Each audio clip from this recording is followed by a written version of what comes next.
So it's like raining outside right now. Can't really see it from this angle, so I'm gonna have to get up to show it. It's not actually raining that hard, I don't think, but it's raining. So I'm just looking at this high ceiling right now, and I'm like, it is a nice house. I mean, it's comfortable. The ceilings are a nice height, taller than most ceilings in that you get today. It's just that when the weather problems, it's just the weather problems. It's the weather. The house doesn't defeat weather. It gets thrown about by the weather. So the weather is the enemy. If this were my house, I would try and weatherproof it over and over again. I have had this. I have owned this one and the one next door previously, but this was ages ago, and the weather issue.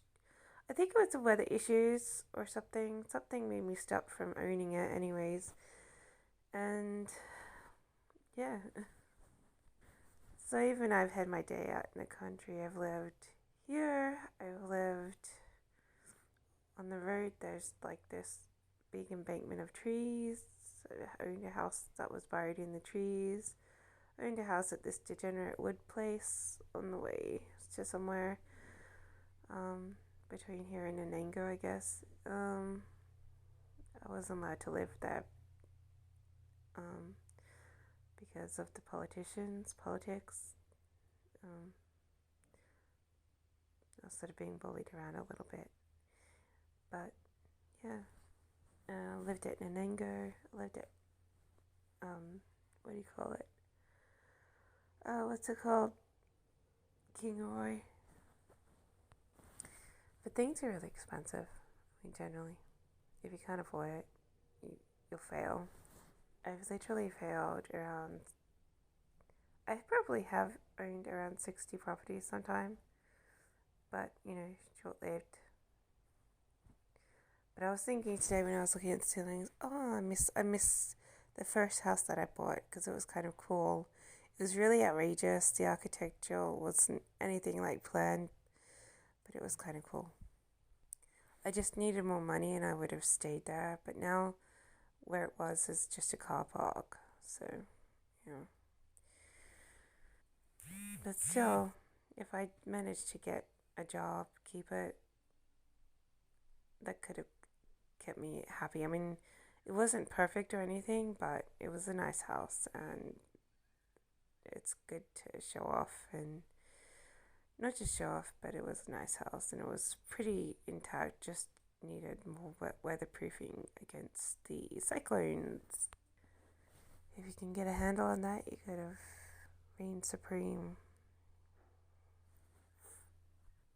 But I could say that with most of my houses. I mean, I definitely like most of them at some stage, and I've had some top quality houses in Melbourne as well, which I had to give away. I like the ones by the beach, near the beach, the best, because I like to get up and go to the beach early in the mornings in summer.